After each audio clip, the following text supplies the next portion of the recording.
এই সরকার গঠিত হওয়ার আরো ১.৫ বছর আগেই আমরা বিএনপির পক্ষ থেকে ৩১ দফা যে প্রণয়ন করেছি, যারাই সরকারে যায় তারা পালন করতে বাধ্য থাকবে। যদি চার্টার 95 সম্পর্কে আপনাদের আগে বলেছি, যে সুপ্রিম কোর্টের বিচারক নিয়োগের অধ্যাদেশ সম্পর্কে আগে বলেছি যে এটা যেন যথাযথ এবং সাংবিধানিক প্রক্রিয়া হয়, আমরা সেটা চাই। আর্টিকেল 116 সম্পর্কে আপনাদেরকে বলেছি, এখানে সচিবালয় প্রতিষ্ঠা এবং সুপ্রিম কোর্টের প্রধান বিচারপতির হাতে অধস্তন আদালতের সম্পূর্ণ নিয়ন্ত্রণ ক্ষমতা নিয়ে যাওয়ার জন্য এখন যেটা রাষ্ট্রপতির মাধ্যমে হয় in consultation with the chief justice, সেটা আমরা রিমুভ করার পক্ষে একমত। তবে সেটার জন্য একটা পরবর্তী সংসদে সংবিধান সংশোধিত হতে হবে, সেটা আমরা বলেছি। এবং আর্টিকেল 147 অনুসারে যে যারা ওয়ারেন্ট অফ প্রেসিডেন্ট অনুসারে সাংবিধানিক পদের অধিকারী, প্রেসিডেন্ট থেকে শুরু করে এখানে স্পিকার, প্রধানমন্ত্রী এবং চিফ জাস্টিস সহ আরও যারা সাংবিধানিক পদাধিকারী আছে, তাদের অধিকার, বেতন ভাতা, পারিশ্রমিক ইত্যাদির বিষয়ে বলা আছে।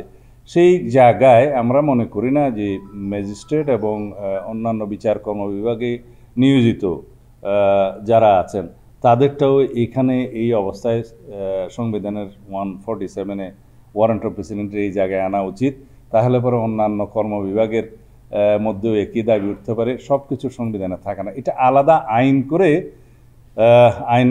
বিচার বিভাগের স্বাধীনতা নিশ্চিত করার লক্ষ্যে যদি ওনারা মনে করেন আলাদা আইন করে সেই বিষয়টা রাখা যেতে পারে, বাট নট ইন কনস্টিটিউশন, এগুলো বলা হয়েছে। আর বিচারকদের বয়সের ক্ষেত্রে ওনারা 70 বছর পর্যন্ত বৃদ্ধি করেন একটা প্রস্তাব দিয়েছেন।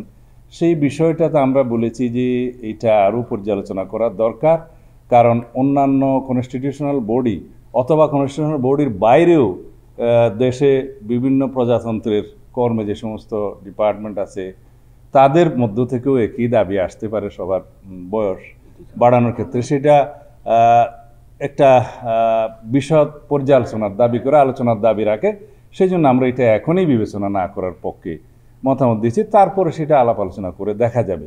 এই জাতীয় আরও অনেক বিষয়ে আমরা আলোচনা করেছি, এগুলো বিস্তারিত এখানে বলার আমার মনে হয় যথেষ্ট সময় নাই।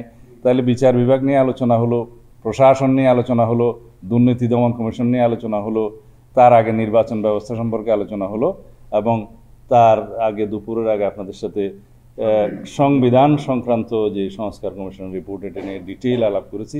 আজকের তৃতীয় দিনের মতো আমাদের আলোচনা শেষ করেছি। আমি মনে করি আমাদের যথেষ্ট আলোচনা হয়েছে। এরপরে যদি কোনো বিষয়ে আমাদের মধ্যে আলাপ আলোচনার প্রয়োজন হয়, অনানুষ্ঠানিক এবং আনুষ্ঠানিকভাবে আমরা সময় নির্ধারণ করে তখন করা যাবে। তবে আমরা মনে করি আজকে সংস্কার কমিশন মানে জাতীয় ঐক্যমত্য কমিশনের সাথে আমাদের আলোচনা এখানেই শেষ। ধন্যবাদ।